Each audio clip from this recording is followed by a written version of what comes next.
La foudre ne frappe jamais deux fois au même endroit, dit-on, mais la malchance, elle, possède une précision chirurgicale. Pour Ruby, une serveuse noyée sous les dettes dans un Paris grisâtre et impitoyable, cette nuit-là ne devait être qu'un autre quart de travail interminable à essuyer des tables poisseuses et à compter les centimes. Mais lorsqu'elle sortit sous une pluie battante, typique des soirs d'automne parisiens, et découvrit un garçon tremblant et bien habillé s'effondrant dans la boue d'une ruelle sombre, sa vie vola en éclats en un instant. Elle ignorait qu'elle tenait dans ses bras l'héritier de l'empire criminel le plus dangereux de la capitale. Elle ignorait que sauver sa vie placerait une cible dans son dos et ferait entrer dans son monde un homme capable de tout brûler ou de sauver son âme. C'est l'histoire d'un simple acte de bonté qui déclencha une guerre. La pluie à Paris ne tombait pas simplement, elle martelait le toit en zinc du bistrot aux l'encre rouillée comme un jugement divin. À l'intérieur, l'odeur du café rance, des gauloises froides et de la graisse de friture saturait l'air lourd. Ruby essuyait le comptoir en stratifie, ses mouvements devenus mécaniques par l'usure. Son uniforme, une robe bleu pâle qui avait connu des jours meilleurs, portait une tache de ketchup près de l'ourlet, marque infamante de sa fatigue. « Ruby, tu as fini avec le bac à graisse ?» Le gérant, un homme en sueur nommé Stanislas, qui empestait perpétuellement l'oignon et le vin bon marché, aboya depuis la fenêtre de la cuisine. « Je finis juste la salle, Stan. Je sors les poubelles et je m'occupe du bac, répondit Ruby, la voix éreintée mais ferme. Elle replaça une mèche de cheveux noirs derrière son oreille. Elle avait 24 ans mais se sentait en avoir 40. Entre les factures médicales persistantes de sa mère à l'hôpital Saint-Louis et la hausse du loyer de son studio sous les toits dans le 18e arrondissement, le sommeil était un luxe qu'elle ne pouvait plus s'offrir.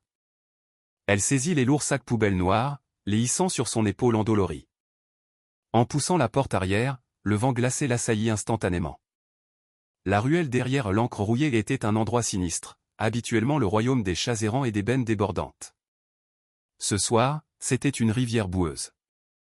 Ruby jeta les sacs dans le conteneur, le bruit métallique étouffé par un coup de tonnerre qui fit trembler les murs. Elle se tourna pour se précipiter à l'intérieur, désespérée de retrouver un peu de chaleur, quand elle le vit, ou plutôt le devina. Blotti derrière une pile de palettes en bois, partiellement immergée dans une flaque d'eau huileuse où se reflétaient les néons vacillants, se trouvait une forme trop petite pour être un homme. Ruby plissa les yeux contre la pluie cinglante. C'était un enfant. Il ne devait pas avoir plus de 7 ans. Et, cria Ruby en courant, ses baskets en toile se gorgeant d'eau glacée à chaque pas sur les pavés inégaux. Et petit, tu ne peux pas rester là. Le garçon ne bougea pas. Alors que Ruby s'approchait, son cœur martelait contre ses côtes. Il n'était pas habillé comme les fugitifs habituels qu'elle voyait dans ce quartier populaire. Il portait un manteau de laine taillé sur mesure qui coûtait probablement plus cher que sa voiture, et ses chaussures étaient en cuir fin, bien que ruinées par la boue. Elle tomba à genoux, l'asphalte rugueux écorchant sa peau. « Tu m'entends » Elle le retourna. Son visage était pâle, presque bleu sous la lumière vacillante du lampadaire de la ruelle. Ses lèvres étaient entr'ouvertes, et son souffle sortait en râles irréguliers et terrifiants. Ses yeux étaient révulsés. « Oh, mon Dieu » haleta Ruby. Elle toucha son front. Il était brûlant de fièvre mais tremblait violemment. Une crise, une hypothermie, une réaction allergique? Elle l'ignorait, mais elle savait avec certitude qu'il était en train de mourir. Stan, hurla-t-elle vers la porte arrière, mais le vent emporta sa voix dans le tumulte de la tempête. Elle regarda la poitrine du garçon. Elle bougeait à peine. Il n'y avait pas le temps d'attendre le SAMU. Le temps de réponse dans ce quartier, par une nuit pareille, serait d'au moins 1 heure. L'adrénaline, vive et froide, inonda ses veines. Ruby souleva le garçon. Il était un poids mort, lourd et inerte. Elle gémit sous l'effort, ses muscles hurlant alors qu'elle trébuchait vers sa vieille berline rouillée garée près du bac à graisse. Elle lutta pour ouvrir la porte arrière et l'allongea sur la banquette. « Tiens bon, chérie. Tiens bon, murmura-t-elle, ses mains tremblant alors qu'elle cherchait frénétiquement ses clés. Elle sauta sur le siège conducteur, le moteur tout sautant avant de rugir avec un cliquetis inquiétant. Ruby s'en fichait. Elle passa la marche arrière brutalement, les pneus crissant sur les pavés mouillés, et sortit de la ruelle en trombe. Elle conduisit comme une forcenée, brûlant le feu rouge à l'angle de la rue de la République, esquivant un taxi furieux. Elle jeta un coup d'œil dans le rétroviseur. Le garçon n'avait pas bougé. « Ne t'avise pas de mourir sur moi » siffla-t-elle, les larmes se mêlant à la pluie sur son visage. Je ne sais pas qui tu es, mais tu ne mourras pas ce soir. Elle ne remarqua pas le SUV noir aux vitres teintées qui tournait au ralenti de l'autre côté de la rue. Elle ne le vit pas démarrer et commençait à la suivre, gardant une distance prédatrice. Tout ce qu'elle voyait, c'était l'enseigne rouge lumineuse des urgences au loin. Elle s'arrêta en crissant des pneus dans la baie des ambulances, coupant la route à un fourgon de pompiers. Avant même que le véhicule ne soit totalement arrêté, Ruby était dehors. Elle arracha la porte arrière et tira le garçon dans ses bras, hurlant à plein poumon, à l'aide. « Quelqu'un, aidez-moi. Il ne respire pas bien. » Des infirmières et un médecin se précipitèrent, l'encerclant.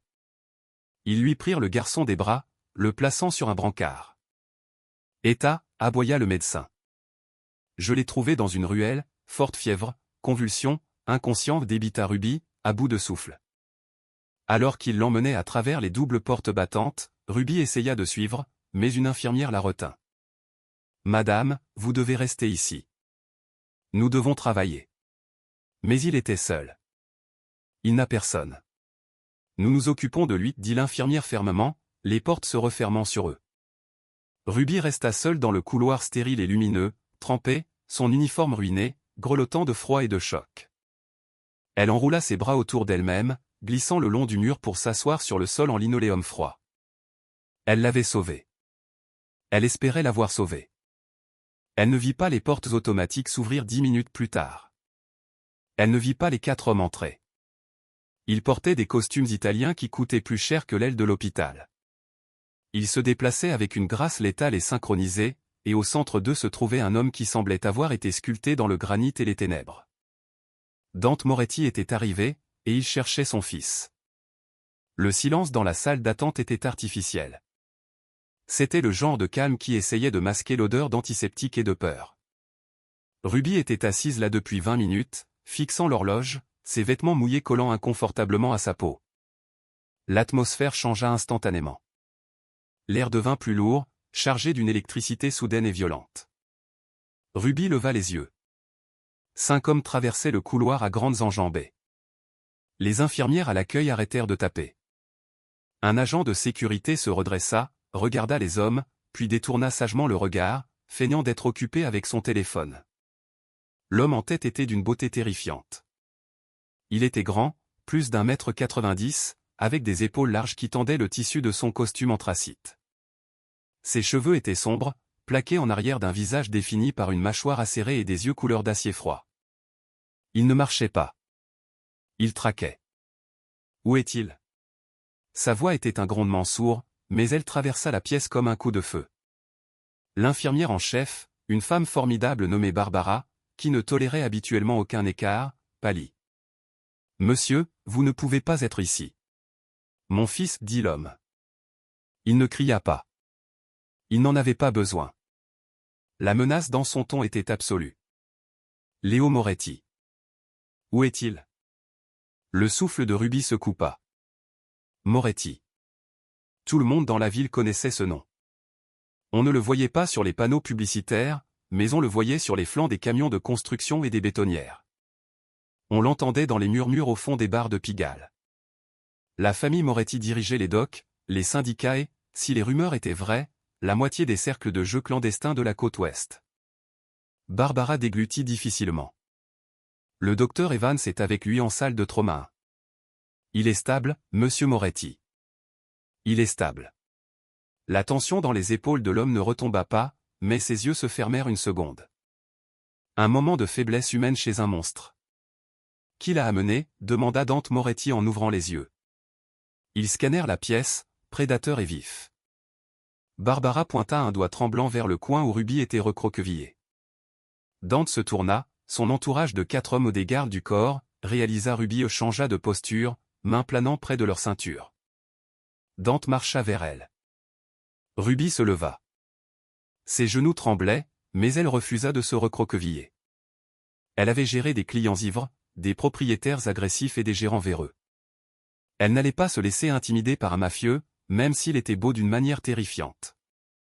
Dante s'arrêta à 60 cm d'elle. Il la dominait de toute sa hauteur. Il sentait l'eau de colonne onéreuse, la pluie et le tabac brun. Il la toisa de haut en bas, notant l'uniforme de serveuse sale, les baskets trempées, la boue sur ses mains. « Toi, dit-il. »« Moi, répondit Ruby, sa voix étonnamment stable. »« Où l'as-tu trouvé ?»« Dans la ruelle derrière l'encre rouillée sur la 5e. » Il était dans une flaque, inconscient. La mâchoire de Dante se serra. Une veine palpitait sur sa tempe. Il regarda un de ses hommes, un colosse cicatrisé nommé Bruno. « La nounou. »« Nous l'avons trouvée, dit Bruno d'une voix rocailleuse. Elle était distraite dans un bar. L'expression de Dante ne changea pas, mais la température dans la pièce sembla chuter de 10 degrés. « Règle ça. » Bruno hocha la tête et s'éloigna, sortant un téléphone. Ruby sentit un frisson qui n'avait rien à voir avec ses vêtements mouillés. Elle savait ce que régler ça signifiait dans leur monde. Dante reporta son attention sur Ruby. « Pourquoi ? Pourquoi quoi ? Pourquoi l'as-tu aidé ? Tu aurais pu appeler la police. Tu aurais pu le laisser. » Ruby fronça les sourcils, offensée. « C'est un enfant. Il mourrait. Je n'ai pas pensé à qui il était. J'ai juste vu un petit garçon qui avait besoin d'aide. » Dante étudia son visage, cherchant un mensonge. Il était habitué à ce que les gens veuillent des choses de lui, argent, pouvoir, faveur. Il était habitué à la tromperie, mais dans les yeux noisettes de Ruby, il ne vit que de l'épuisement et une étincelle de défi. « Docteur Evans, dit Dante en se tournant alors que le médecin émergeait de la salle de trauma. « Docteur. » Evans avait l'air fatigué. Il retira ses lunettes. « Monsieur Moretti. » Léo a fait une grave réaction allergique à quelque chose qu'il a mangé, aggravée par une légère hypothermie. Ses voies respiratoires se fermaient. S'il était arrivé 5 minutes plus tard. Eh bien, les dommages cérébraux auraient été irréversibles, ou pire. Le médecin regarda Ruby. Cette jeune femme a pratiqué la RCR dans la voiture ou l'a maintenu droit. J'ai gardé sa tête relevée pour qu'il ne s'étouffe pas, chuchota Ruby. Et j'ai conduit vite. Vous lui avez sauvé la vie, mademoiselle, dit le docteur Evans. Il n'y a aucun doute là-dessus. Dante regarda son fils à travers la vitre de la salle de trauma, puis revint à Ruby. L'agression dans sa posture s'estompa, remplacée par quelque chose de complexe. Une dette avait été contractée, et un Moretti payait toujours ses dettes. Il plongea la main dans la poche de sa veste et sortit un carnet de chèques. Il fit cliquer un stylo en or. « Combien ?» demanda Dante. Ruby cligna des yeux. « Pardon ? Pour avoir sauvé mon fils. Combien voulez-vous ? 10 000 ? 50 000 ? Il commença à écrire. Ruby sentit une bouffée de colère monter le long de son cou. C'était chaud et soudain. Elle s'avança, repoussant le stylo du papier d'un geste brusque. Le bruit résonna dans la pièce calme. Les gardes du corps tressaillirent, s'avançant, mais Dante leva une main pour les arrêter. Il regarda Ruby, sincèrement surpris. « Je ne l'ai pas sauvé pour votre argent, cracha Ruby. Je l'ai fait parce que c'est un être humain. Gardez votre argent sale. » Elle attrapa son sac à main sur la chaise. « Je dois y aller. Je suis en retard pour retourner au travail et si je perds mon boulot, c'est pour ma pomme. Je suis contente que Léo aille bien. » Elle frôla Dante Moretti, l'homme le plus dangereux de la ville, et sortit de l'hôpital sous la pluie. Dante resta là, tenant le carnet de chèques. Il la regarda partir. « Bruno, dit Dante doucement, sans se retourner. Patron ? Découvre qui elle est. Tout. Dette, famille, ennemis. Je veux tout savoir sur la femme qui vient de m'envoyer au diable. » Les retombées furent immédiates. Lorsque Ruby arriva à l'encre rouillée, les lumières étaient éteintes. La porte était verrouillée. Scotchée sur la vitre, détrempée par la pluie, se trouvait une note écrite au marqueur indélébile. Virez. Laissez la porte arrière ouverte. Les rats sont entrés. Ne reviens pas pour ton chèque. Il paiera l'exterminateur. Stan. Ruby fixa la note. La pluie plaquait ses cheveux sur son visage. Elle voulait hurler. Elle voulait jeter une brique à travers la fenêtre. Au lieu de cela, elle appuya simplement son front contre la vitre froide et sanglota. Ce chèque était pour le loyer. C'était pour la facture d'électricité. Elle rentra chez elle dans un état second. Son immeuble était une structure en briques délabrées qui sentait le moisi. En montant les 6 étages sans ascenseur, elle vit le papier collé sur sa porte. Avis d'expulsion. 3 jours pour vider les lieux. Elle déverrouilla la porte et s'effondra sur son futon. C'était fini. Elle avait pratiquement 0 € sur son compte bancaire, pas de travail, plus de toit dans 3 jours. Et tout ça parce qu'elle avait fait ce qu'il fallait. Aucune bonne action ne reste impunie, murmura-t-elle à la pièce vide. 2 jours passèrent. Ruby les passa à postuler frénétiquement pour des emplois. Plongeuse, femme de ménage, téléprospectrice. Personne n'embauchait immédiatement. Elle vendit le collier de sa grand-mère chez un prêteur sur gage pour 80 € juste pour acheter des provisions et de l'essence. Le 3e soir, elle emballait ses maigres biens dans des cartons. Elle ne savait pas où elle irait. Peut-être dormir dans sa voiture jusqu'à ce qu'elle trouve quelque chose. Un coup à la porte la fit sursauter. C'était un coup lourd et autoritaire. Le propriétaire, pensa-t-elle, venant me jeter dehors plus tôt que prévu. Elle ouvrit la porte brutalement, prête à se battre. J'ai jusqu'à demain matin. Vous ne pouvez pas. Les mots moururent dans sa gorge. Debout dans son couloir mal éclairé se tenait Dante Moretti. Il ne portait pas de costume aujourd'hui. Il portait un col roulé noir et un jean sombre, ce qui le faisait ressembler moins à un homme d'affaires et plus à un voleur dans la nuit. Il tenait un grand panier enveloppé de cellophane. « Puis-je entrer » demanda-t-il. Ruby restait paralysée. « Comment m'avez-vous trouvé ?»« Je suis Dante Moretti, dit-il simplement, comme si cela expliquait les lois de la physique. « Je trouve les choses. » Il passa devant elle avant qu'elle ne puisse l'inviter. Il regarda autour du petit studio. Il vit le papier peint qui se décollait, le réchaud unique, les cartons remplis de vêtements. Il vit l'avis d'expulsion sur le comptoir. Son visage resta impassible, mais ses yeux s'assombrirent. « Vous partez » demanda-t-il. « Je suis mise à la porte » corrigea Ruby en fermant la porte. « Et j'ai perdu mon travail parce que j'ai laissé le bistrot déverrouillé pour emmener votre fils à l'hôpital. » Dante posa le panier sur la petite table. Il était rempli de fruits exotiques, de chocolat fin et de jouets coûteux. « Léo voulait que je vous apporte ça, dit Dante. Il s'est réveillé hier. Il se souvient de vous. Il vous appelle l'ange de la pluie. Il n'a pas arrêté de pleurer jusqu'à ce que je promette de vous apporter un cadeau. » La colère de Ruby s'adoucit légèrement à la mention du garçon. « Comment va-t-il ? » « Il est faible, mais il va récupérer. Le médecin a dit que sa gorge s'était fermée en quelques minutes. Vous êtes la seule raison pour laquelle j'ai encore un fils. » Dante se tourna vers elle. L'intensité de son regard donna envie à Ruby de reculer, mais la pièce était trop petite. « Je vous ai offert de l'argent. Vous avez refusé. Vous avez de la fierté. Je respecte ça. » Il fit un pas de plus. « Mais maintenant vous n'avez ni travail ni maison. La fierté ne vous tient pas chaud, Ruby. Je vais me débrouiller, dit-elle en levant le menton. Non, vous ne le ferez pas. Pas toute seule. Dante plongea la main dans sa poche et sortit un document plié. Il le plaça sur la table à côté de l'avis d'expulsion. Ruby le regarda. C'était un acte de propriété.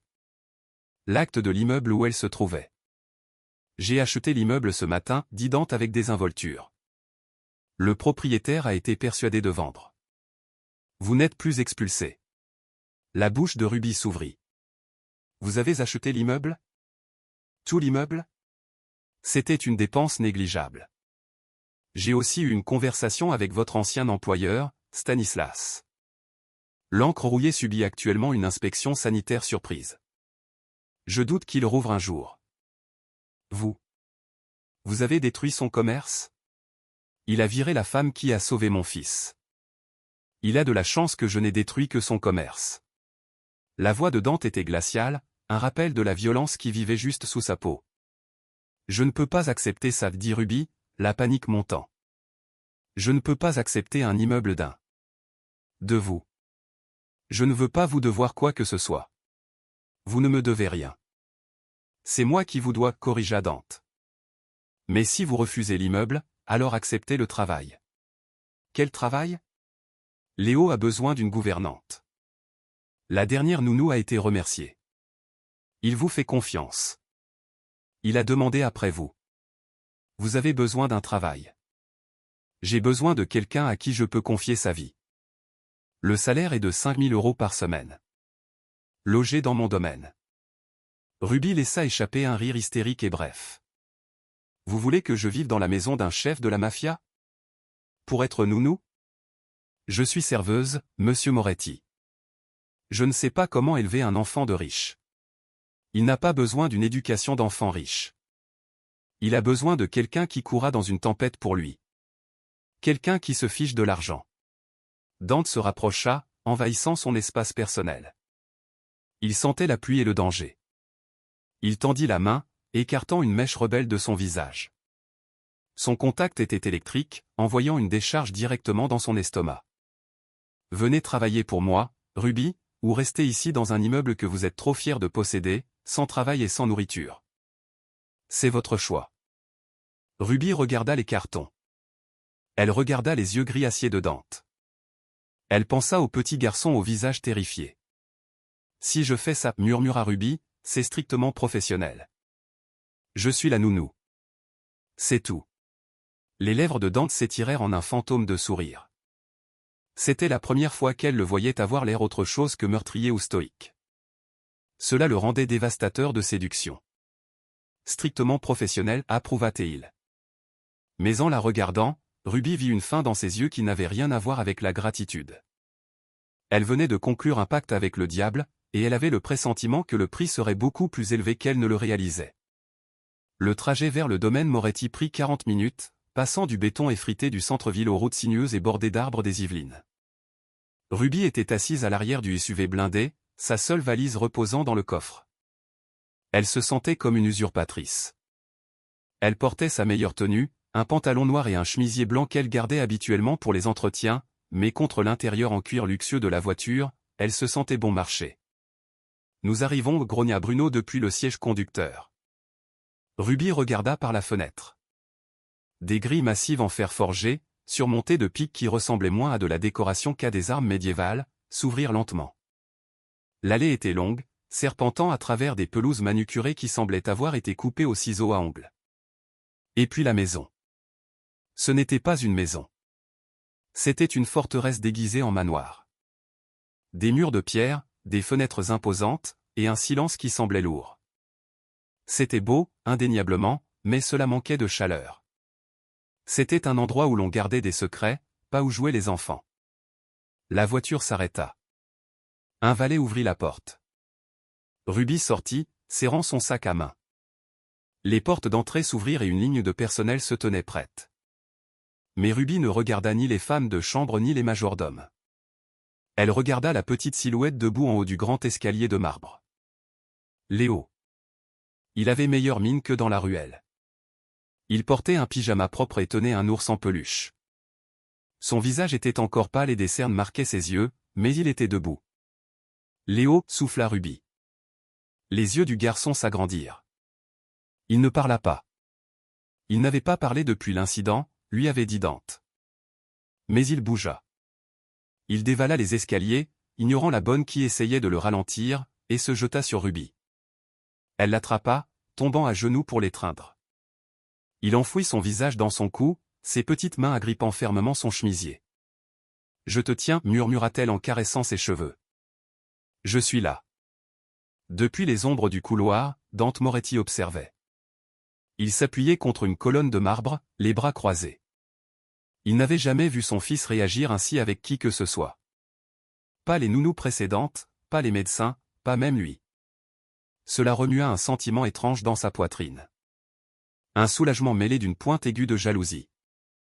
Il vous aime bien. Une voix féminine tranchante coupa le moment. Ruby leva les yeux. Debout près de Dante, la regardant avec des yeux comme des pics à glace, se trouvait une femme. Elle était éblouissante, avec des cheveux blonds platine coupés en un carré strict, portant une robe rouge qui semblait coûter plus que tous les gains d'une vie de Ruby. « Je suis Vanessa, dit la femme en descendant les escaliers, ses talons claquant de manière sinistre sur le marbre. Elle ne tendit pas la main. « Je gère les affaires domestiques pour Dante, et je suppose que vous êtes la nouvelle recrue. Ruby se releva, gardant une main protectrice sur l'épaule de Léo. Je suis Ruby, la nouvelle nounou. Nounou? Vanessa rit doucement, un son dénué d'humour. On verra bien. Les 3 dernières ont tenu moins d'1 mois. Léo est difficile, et en vous regardant, je doute que vous ayez l'expérience pour un environnement de haut niveau. Avez-vous seulement fait des études? Ruby se raidit. J'étudiais pour être infirmière avant de devoir abandonner pour travailler. Je connais la RCR, les premiers secours, et... Vous savez essuyer des tables, l'interrompit Vanessa, le sourire crispé. Dante m'a dit où il vous a trouvé. Une serveuse de bistrot. Comme c'est pittoresque. Suffit. La voix de Dante roula à travers le hall. Il se décolla de la colonne et marcha vers eux. L'expression de Vanessa changea instantanément pour une de chaleur alors qu'elle regardait Dante. Je ne fais que la vérifier, Dante. Tu sais, on ne peut jamais être trop prudent. Risque de sécurité. Elle n'est pas un risque, dit Dante en s'arrêtant à côté de Ruby. La proximité de sa grande carrure fit battre le cœur de Ruby. Elle est la seule raison pour laquelle Léo respire. Traite-la avec le même respect que tu me montres. Vanessa tressaillit comme si elle avait été giflée. Ses yeux dardèrent vers Ruby avec un pur venin avant de le masquer. Bien sûr, mes excuses. Je veux juste ce qu'il y a de mieux pour Léo. Alors laisse Ruby faire son travail, dit Dante. Il baissa les yeux vers Ruby. Bruno va vous montrer vos quartiers. Ils sont à côté de la chambre de Léo. Le dîner est à 19h. Tenue formelle. Je n'ai pas de vêtements formels, Monsieur Moretti, admit Ruby, sentant son visage chauffer. Dante la regarda, puis regarda Vanessa. Vanessa, arrange ça. Fais apporter une garde-robe dans sa chambre dans l'heure. Mais les boutiques sont... commença Vanessa pour protester. Dans l'heure, répéta Dante, sa voix descendant d'une octave. Vanessa serra la mâchoire, ses jointures blanches. Oui, Dante. Alors que Ruby guidait Léo vers les escaliers, elle sentit le poids du regard de Vanessa brûler un trou dans son dos. Elle était entrée dans la fosse au lion, certes, mais elle n'avait pas réalisé qu'une vipère attendait dans l'herbe. La première semaine fut un flou d'adaptation. Les quartiers que Dante lui avait donnés étaient plus grands que tout son immeuble. Elle avait un balcon, une salle de bain privée avec une baignoire de la taille d'une piscine, et un lit qui donnait l'impression de dormir sur un nuage. Mais Ruby ne se reposait pas. Elle se concentrait entièrement sur Léo. Elle apprit que Léo aimait dessiner mais détestait les bruits forts. Elle apprit qu'il était allergique aux arachides, évidemment, mais aussi terrifié par le tonnerre. Elle apprit qu'il était intelligent, incroyablement intelligent, mais qu'il avait verrouillé sa voix dans une boîte de traumatisme après la mort de sa mère il y a 3 ans. Ruby ne le poussa pas à parler. Elle lui parlait simplement.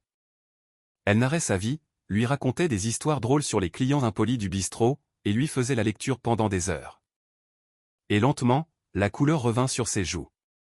Cependant, la guerre avec Vanessa était constante et silencieuse. Vanessa programmait accidentellement les repas de Léo quand Ruby était sous la douche. Elle donnait aux femmes de chambre des ordres contradictoires pour faire passer Ruby pour incompétente. Elle échangeait le linge pour que les vêtements de Ruby rétrécissent. Cela atteignit son paroxysme un jeudi soir. Dante organisait un dîner d'affaires. Ruby en savait assez sur la famille Moretti maintenant pour savoir que affaires signifiait crime organisé. Les invités étaient des hommes à l'allure rude dans des costumes coûteux. Ruby était dans la cuisine en train de préparer une tisane spéciale pour Léo, qui avait mal au ventre. Vanessa entra, tenant un verre de vin. « Tu ne devrais pas être ici en bas. Le personnel reste à l'étage pendant les réunions. Léo a besoin de son thé, dit Ruby en remuant la casserole. Tu essaies trop fort, siffla Vanessa en s'approchant. Tu crois qu'il ne voit pas ce que tu es? Une croqueuse de diamants. Tu as trouvé un gosse de riche, joué les héroïnes, et maintenant tu penses pouvoir coucher pour arriver dans la chambre principale. Ruby éteignit la cuisinière. Elle se retourna lentement. Je me fiche de son argent, Vanessa. Et je me fiche certainement de votre opinion. Je me soucie du garçon. Une chose que vous semblez oublier. Je suis avec la famille de Dante depuis 10 ans, claqua Vanessa. J'étais censé être celle qui élèverait Léo. J'étais censé être plus. Et puis tu traînes tes baskets bon marché ici. Elle tendit la main et renversa la tasse de thé brûlant du comptoir. Elle se brisa, éclaboussant le liquide bouillant sur les jambes de Ruby. Ruby halta, sautant en arrière. Qu'est-ce qui ne va pas chez vous? Oups. Vanessa sourit avec arrogance. Maladroite. Tu ferais mieux de nettoyer ça avant que Dante ne voie. Avant que je voie quoi? Dante se tenait dans l'encadrement de la porte. Il était venu chercher une bouteille de scotch. Il regarda la céramique brisée, la flaque fumante, et les marques rouges de brûlure se formant sur le tibia de Ruby. Puis il regarda le visage suffisant de Vanessa. Elle l'a fait tomber, mentit Vanessa avec fluidité. Je lui avais dit de faire attention. Dante entra dans la cuisine. Il ne regarda pas le désordre. Il regarda Ruby. Es-tu brûlé? Je vais bien, dit Ruby en attrapant un torchon. C'était un accident. Dante attrapa son poignet, l'arrêtant. Il la tira doucement vers la lumière pour inspecter sa jambe. Puis il se tourna vers Vanessa. Il y a des caméras dans la cuisine, Vanessa, dit Dante calmement. Le visage de Vanessa devint blême. Je les ai vérifiées ce matin parce que le cuisinier se plaignait de fournitures manquantes. Je n'ai pas coupé le flux. La voix de Dante était létale. Si je vérifie les images d'il y a 2 minutes, que verrai-je? Vanessa trembla. Dante, Elle m'a provoqué. Elle est irrespectueuse. Elle n'a pas sa place ici. Elle a sa place ici parce que je dis qu'elle a sa place ici, rugit Dante, le son vibrant sur les murs. Sors de ma vue.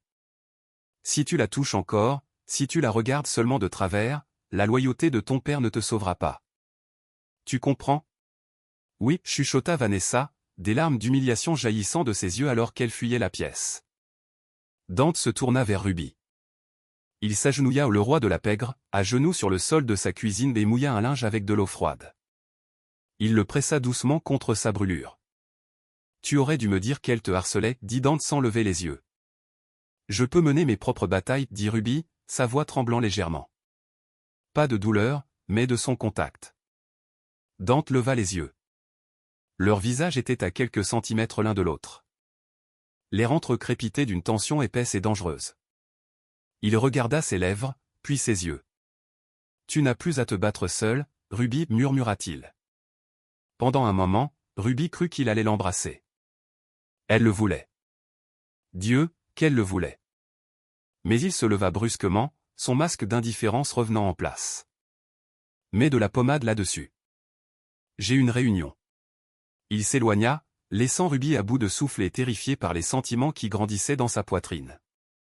2 semaines plus tard, l'atmosphère dans la maison avait changé. Vanessa était fantomatique, évitant entièrement Ruby. Léo s'épanouissait. Il avait recommencé à sourire, vraiment sourire. Mais Dante était tendu. Il passait des heures dans son bureau. Des hommes allaient et venaient à toute heure de la nuit. Ruby se réveillait en entendant des voix basses et le cliquetis d'armes qu'on vérifiait. Elle savait que quelque chose se passait en ville. Une guerre de territoire. Un mardi ensoleillé, Léo était agité. Il se tenait près de la fenêtre, pressant sa main contre la vitre, regardant la silhouette lointaine de Paris. Ruby trouva Dante dans la bibliothèque. Il examinait une carte étalée sur le bureau. Il a besoin d'air frais, Dante, dit Ruby. De l'air réel, pas juste celui du jardin. Il veut aller à la Cité des Sciences. Ils ont une exposition sur les dinosaures. Dante leva les yeux, se massant les tempes. Ce n'est pas sûr, Ruby. Les Romanos font des mouvements dans le sud. Les rues sont chaudes. Nous n'irons pas dans le sud. La Cité des Sciences est en zone neutre, n'est-ce pas? Et vous avez une armée. Ne pouvez-vous pas épargner quelques hommes pour votre fils, le défia Ruby. C'est un prisonnier dans ce château. Dante soupira. Il ne pouvait rien lui refuser. Il ne pouvait rien refuser à Léo. Bien, dit-il. Mais je viens aussi. Et on prend le convoi blindé. La sortie était presque normale si l'on ignorait les 6 gardes du corps qui les entouraient en formation de phalange alors qu'ils marchaient à travers l'exposition de dinosaures. Léo était émerveillé. Ses yeux brillaient alors qu'il regardait le squelette du T-Rex. Pour la première fois, il tendit la main et attrapa celle de Dante. Dante se figea, regardant la petite main de son fils dans sa paume géante. Il regarda Ruby, qui souriait doucement. Pendant un instant, il ressemblait à une famille. Une famille étrange, dangereuse et belle. Mais la paix était un mensonge. Sur le chemin du retour, l'ambiance changea. Il prenait un itinéraire secondaire pour éviter le trafic du périphérique, une route qui serpentait à travers une zone industrielle près de Saint-Denis. Bruno, ralentit, dit soudain Dante en se penchant en avant. Cette camionnette devant, elle est trop basse sur ses suspensions. Je la vois, patron, dit Bruno, sa main allant à son étui. Soudain, la camionnette devant pilla sur ses freins, dérapant en travers pour bloquer la route. Embuscade, hurla Bruno. Baissez les têtes. Ruby ne réfléchit pas. Elle attrapa Léo, le détacha et le poussa sur le plancher, couvrant son corps du sien. Bang! Bang! Bang! Les balles martelèrent le SUV. Le verre blindé se fissura en toile d'araignée met un bond. Le bruit était assourdissant. Marche arrière. Sors-nous de là, rugit Dante, sortant une arme de poing noir et élégante de sa veste. Il n'avait pas l'air effrayé. Il avait l'air furieux. Bruno passa la marche arrière brutalement, mais une autre voiture percuta leurs pare-chocs arrière, les coinçant. On est bloqué. Tout le monde dehors, commanda Dante. Vers l'entrepôt. Bougez. La porte s'ouvrit à la volée. Dante sortit le premier, tirant avec une précision terrifiante. 2 hommes en cagoule tombèrent. Il se pencha à l'intérieur, agrippant le bras de Ruby. Cours, hurla-t-il. Ne lâche pas Léo. Ruby s'extirpa, traînant Léo. L'air sentait le caoutchouc brûlé et la poudre à canon. Les balles sifflaient autour d'eux comme des frelons en colère. Elle vit l'un des gardes du corps prendre une balle dans l'épaule, éclaboussant du sang sur le trottoir. Ils coururent vers la structure d'un entrepôt abandonné. Dante et Bruno fournissaient un tir de couverture, leurs armes tonnant en rythme. Ils réussirent à entrer dans la coquille de béton du bâtiment. Cela offrait une couverture, mais ils étaient piégés. Bruno, appelle des renforts, aboya Dante en vérifiant son chargeur. Brouilleur, cracha Bruno en regardant son téléphone. Pas de signal. Ils ont prévu ça. Ils connaissaient l'itinéraire. Les yeux de Dante devinrent noirs. Une taupe. Papa. Le murmure minuscule arrêta le temps. Dante se retourna. Léo se tenait derrière un pilier en béton, serrant la main de Ruby. Il avait parlé pour la première fois en 3 ans. Léo souffla Dante. Attention, hurla Ruby. Elle vit l'ombre avant tout le monde. Un tireur les avait contournés, entrant par une fenêtre latérale. Il levait un fusil, visant droit dans le dos exposé de Dante. Ruby ne réfléchit pas à la physique. Elle ne pensa pas à la douleur. Elle se jeta en avant, pas sur le tireur, mais sur Dante. Elle le poussa violemment. Le fusil claqua.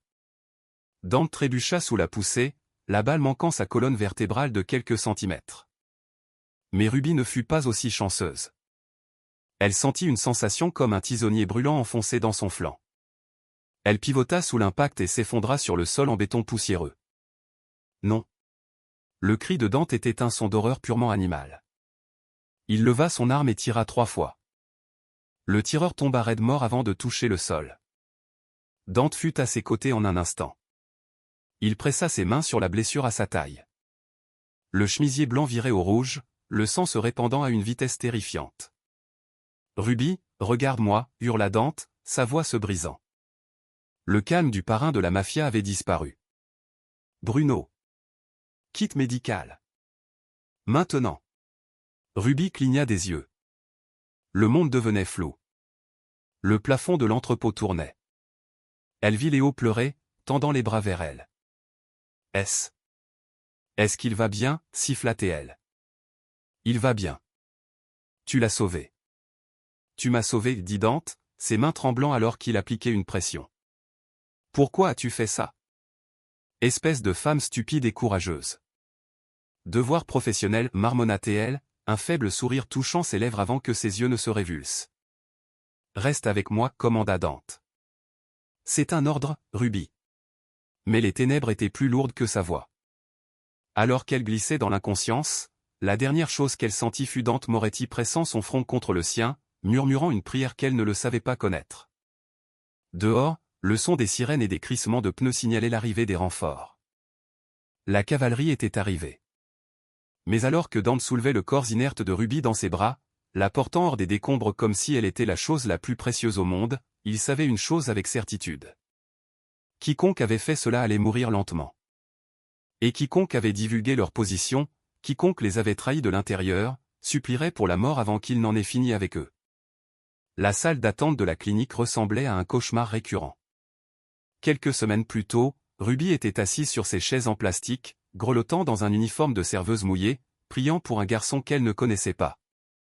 Maintenant, Dante Moretti était assis à la même place, couvert de poussière et de sang séché. En grande partie celui de Ruby. Priant un Dieu auquel il n'avait pas parlé depuis des années. L'aile de l'hôpital était bouclée. Ce n'était pas juste une urgence médicale. C'était un état de siège. Les soldats de Moretti alignaient les couloirs, leur présence terrifiant le personnel mais assurant une sécurité absolue. Personne n'entrait ou ne sortait sans la permission de Bruno.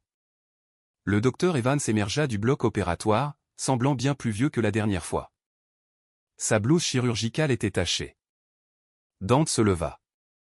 Le mouvement était raide, son corps endolori par l'accident, mais il ne le sentait pas. Il ne sentait que le vide froid et rongeant dans sa poitrine là où son cœur se trouvait autrefois. « Parlez-moi, commanda Dante. » Sa voix était une râpe. « Elle est vivante, dit le docteur Evans, et Dante sentit ses genoux presque flancher. La balle a fracturé une côte et lacéré son foie. Il y a eu une hémorragie interne importante. Nous avons dû retirer une partie du foie et réparer l'artère.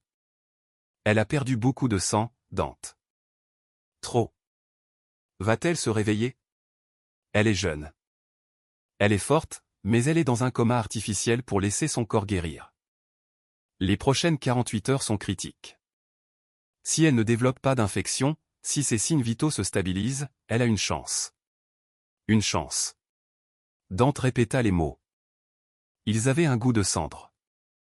Juste une chance. C'est le mieux que nous ayons, dit doucement le docteur Evans. Vous pouvez la voir, mais seulement pour un moment. Elle a besoin de repos. Dante hocha la tête. Il se tourna vers Bruno, qui se tenait près de l'ascenseur, le téléphone pressé contre son oreille. Le grand homme avait l'air furieux. Bruno, dit Dante. Bruno raccrocha. Patron? Reste avec Léo. Il est dans la suite pédiatrique privée. Ne le laisse pas hors de ta vue. Si une mouche bourdonne trop près de lui, tu l'as. Bien compris. Et l'enquête? Les yeux de Dante changèrent. Le chagrin disparut, remplacé par une rage froide et démoniaque. Je vais gérer l'enquête. Quelqu'un connaissait notre itinéraire. Quelqu'un savait que nous prenions les routes secondaires. Cette information n'était pas numérique. Elle a été prononcée dans la maison. Vous pensez que c'était le personnel? Je pense, dit Dante en ajustant ses manchettes ensanglantées, que nous avons un rat, et je vais l'écorcher.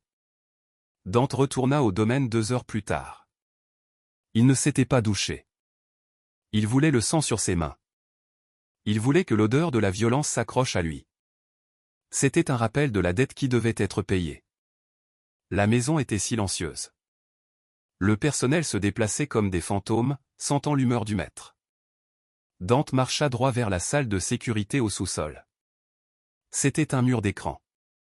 Le responsable, un homme nerveux nommé Félix, tapait frénétiquement.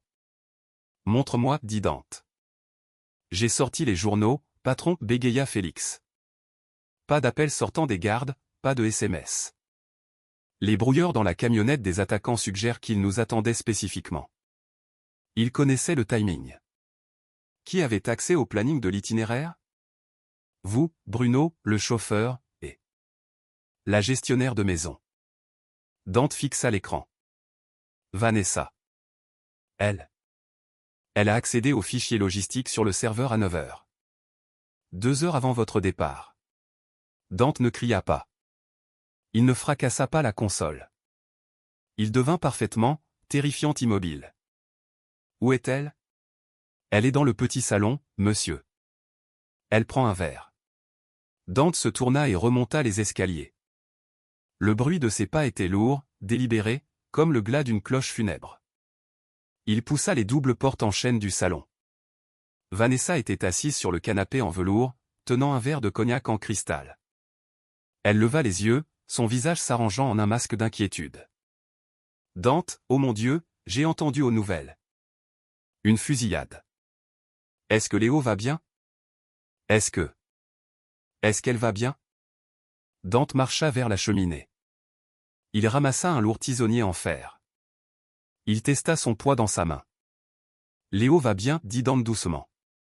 Ruby est mourante. » La main de Vanessa trembla légèrement, le liquide dans son verre ondulant. « C'est terrible. Mais au moins toi et Léo êtes saufs. C'est ce qui compte, n'est-ce pas? » Elle connaissait les risques quand elle a pris le travail. Le savait-elle? Dante se tourna pour lui faire face. Savait-elle que le risque incluait un traître dans la maison vendant notre position aux Romano? Vanessa pâlit. Traître? Dante. Sûrement tu ne penses pas. Tu as accédé au fichier à 9 heures, dit Dante en marchant vers elle. Tu as appelé un numéro jetable enregistré dans l'Est parisien à 9h15. J'ai les journaux d'appel, Vanessa. Vanessa se leva, reculant. Le verre glissa de sa main et se brisa sur le sol. Dante, attends, s'il te plaît.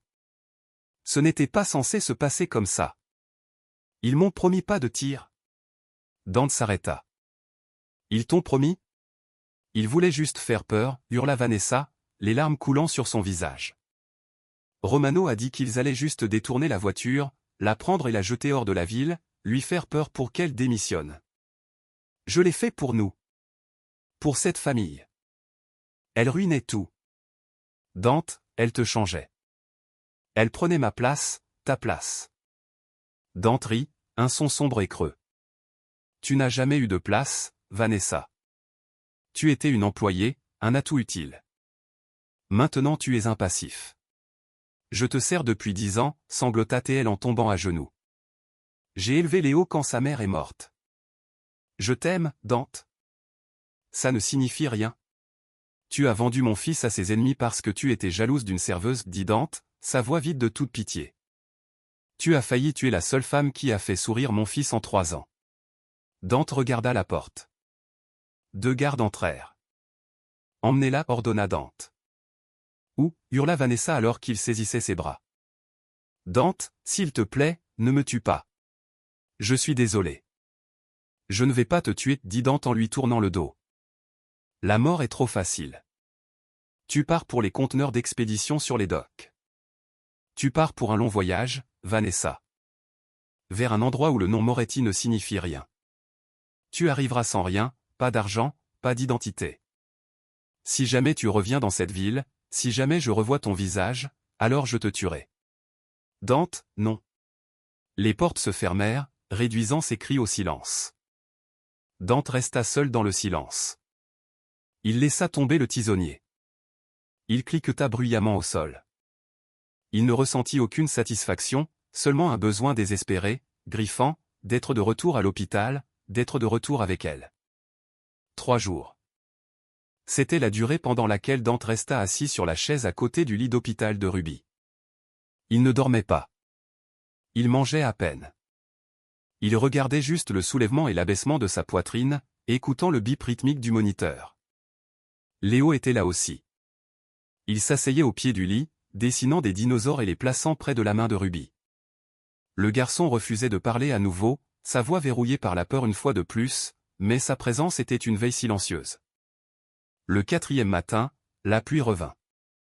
Elle tapotait contre la vitre, un écho doux de la tempête qui les avait réunis. Dante tenait la main de Ruby. Sa tête était baissée, reposant contre le matelas. « Ta main est lourde, murmura une voix. C'était faible, éraillé comme des feuilles sèches. La tête de Dante se releva brusquement. Ruby le regardait. Ses yeux étaient groggy, mi-clos, mais ils étaient ouverts. Ils étaient bruns, chauds et vivants. Ruby souffla Dante. Il se leva, se penchant au-dessus d'elle. Ne bouge pas. Tu es blessé. Je me souviens. Elle grimaça, essayant de bouger. Est-ce que je l'ai eu? Qui? Le type avec le flingue derrière toi. Dante laissa échapper un souffle qui était moitié rire, moitié sanglot. Oui. Tu m'as sauvé. Espèce de femme folle et incroyable. Tu as sauté devant une balle pour moi. C'était dans la description de poste, murmura-t-elle, un faible sourire effleurant ses lèvres. Devoir de garde du corps. Ce n'était pas dans le contrat, dit Dante, son pouce caressant sa joue. Tu étais censé être la nounou, pas un bouclier. Est-ce que Léo? Il est là. Dante souleva Léo. Les yeux du garçon se remplirent de larmes. Il jeta ses bras autour du cou de Ruby, enfouissant son visage dans son épaule, faisant attention au bandage. Salut, la puce, chuchota Ruby en embrassant sa tête.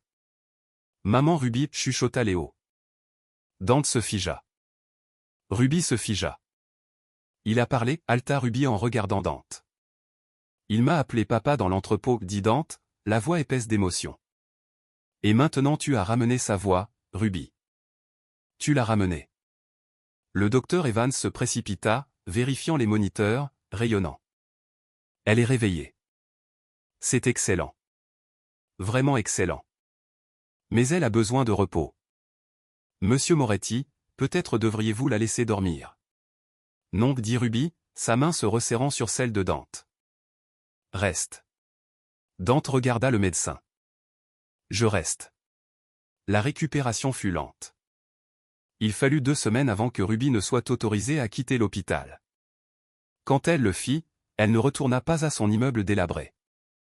Elle rentra chez elle, au domaine. Mais les choses étaient différentes maintenant. Il n'y avait plus de Vanessa. Le personnel traitait Ruby avec une révérence habituellement réservée à la royauté. Elle n'était plus juste la nounou. Elle était la femme qui avait saigné pour le parrain. Elle était faite, de la seule manière qui comptait, par le sang et la loyauté. Lors de sa première nuit de retour, Ruby s'assit sur le balcon de sa chambre, regardant les jardins. Le clair de lune transformait les haies taillées en sculptures d'argent. Elle entendit la porte s'ouvrir. Dante entra. Il portait 2 verres de vin. Le docteur Evans a dit pas d'alcool avec les antidouleurs, nota Ruby. C'est du jus de pomme, dit Dante en lui tendant un verre pétillant. Il s'assit dans la chaise à côté d'elle. Pendant un long moment, ils regardèrent simplement la lune. Pourquoi as-tu fait ça? Demanda finalement Dante, la question qui l'avait hanté. Fais quoi? Prendre la balle. Tu aurais pu rester caché. Tu aurais pu fuir. Ruby le regarda. Le clair de lune adoucissait les angles durs de son visage. Je vous l'ai dit à l'hôpital. C'était mon travail. Ne me mens pas, Ruby. On ne prend pas une balle pour un salaire. Ruby fit tourner son jus. Je ne l'ai pas fait pour l'argent. Je l'ai fait parce que Léo a besoin de son père. Il a déjà perdu sa mère. Il ne pouvait pas vous perdre aussi. Et toi? Demanda Dante en se penchant plus près. De quoi as-tu besoin? Je ne sais pas, admit Ruby doucement. J'ai passé toute ma vie à essayer de survivre, à payer la prochaine facture, à régler le prochain problème. Je ne me suis jamais arrêté pour penser à ce que je voulais. Je sais ce que je veux, dit Dante. Il tendit la main, prenant le verre de la main de Ruby et le posant sur la table. Il prit ses mains dans les siennes. Sa poigne était chaude, possessive. J'ai passé ma vie à construire des murs, Ruby. Des forteresses, des armées, pour garder le monde dehors, pour garder ma famille en sécurité. Mais le danger était déjà à l'intérieur. Et la sécurité? La sécurité est venue d'un bistrot sous la pluie. Il la tira doucement vers lui. Elle ne résista pas. Tu n'es plus la nounou, Ruby, chuchota Dante, son regard tombant sur ses lèvres. Je t'ai viré ce matin. Le cœur de Ruby martela contre ses côtes en guérison. Vous m'avez viré? Oui. Je ne peux pas avoir mes employés dormant dans mon lit. C'est contre la politique des ressources humaines. Ruby laissa échapper un rire, un son à bout de souffle. Vous n'avez pas de département des ressources humaines. J'en ai un maintenant, sourit Dante. Et le nouveau poste que j'ai en tête pour toi vient avec un contrat à vie. Pas de clause de sortie. Est-ce une menace, monsieur Moretti? C'est une promesse. Il l'embrassa. Ce n'était pas timide. Ce n'était pas doux. C'était une revendication. Cela avait le goût du jus de pomme, du danger et d'une passion qui mijotait depuis cette première nuit dans la salle d'attente de l'hôpital. Ruby fondit en lui, ses mains s'en mêlant dans ses cheveux noirs. Pour la première fois de sa vie, elle n'avait pas l'impression de se noyer. Elle avait l'impression de respirer. 6 mois plus tard, le gala de charité pour l'hôpital des enfants était l'événement de la saison. Chaque mondain, politicien et magnate des affaires de Paris était là. Les portes s'ouvrirent et la salle se tut. Dante Moretti entra. Il avait l'air aussi dangereux que jamais dans un smoking qui lui allait comme une seconde peau. Mais il ne renfrognait pas. Il avait l'air content. À son bras se trouvait une femme qui coupa le souffle de la salle. Elle portait une robe d'un bleu nuit scintillant, cachant la faible cicatrice sur sa taille. Ses cheveux sombres cascadaient sur ses épaules, et des diamants scintillaient à sa gorge, les diamants de la famille Moretti. Et marchant entre eux, tenant leurs 2 mains, se trouvait un jeune garçon dans un smoking miniature. « Léo !» « Léo !» cria un photographe. « Fais-nous un sourire, Léo !» Moretti ne se cacha pas. Il regarda la caméra, serra la main de Ruby, et sourit. « C'est ma maman, » dit Léo, sa voix claire et fière. La foule murmura. La presse prit des photos. Dante baissa les yeux vers Ruby, prêt à affronter les loups. Ruby regarda les flashs, puis l'homme qui lui avait donné le monde et le garçon qui lui avait donné un but. « Laisse-les venir, » sourit Ruby, ses yeux féroces. « J'ai géré pire que des loups. J'ai géré le coup de feu du dîner. » Dante rit, embrassant sa main. Ensemble, le roi, la reine et le prince de la ville marchèrent dans la lumière, prêts pour la prochaine tempête, car cette fois, ils ne l'affrontaient pas seuls. Et c'est ainsi qu'un simple acte de bonté sous la pluie changea le destin d'un empire criminel tout entier. Ruby n'a pas seulement sauvé un garçon. Elle a sauvé une bête. Et en retour, elle est devenue une reine. D'une serveuse sans rien à la mère de l'héritage Moretti. Le karma a vraiment une façon de récompenser les bons, n'est-ce pas? Et vous, qu'en pensez-vous? La punition de Vanessa était-elle suffisante ou méritait-elle pire? Dites-le moi dans les commentaires ci-dessous. Et n'oubliez pas de vous abonner pour ne pas manquer le prochain rebondissement de nos histoires dramatiques. Merci d'avoir regardé et à la prochaine.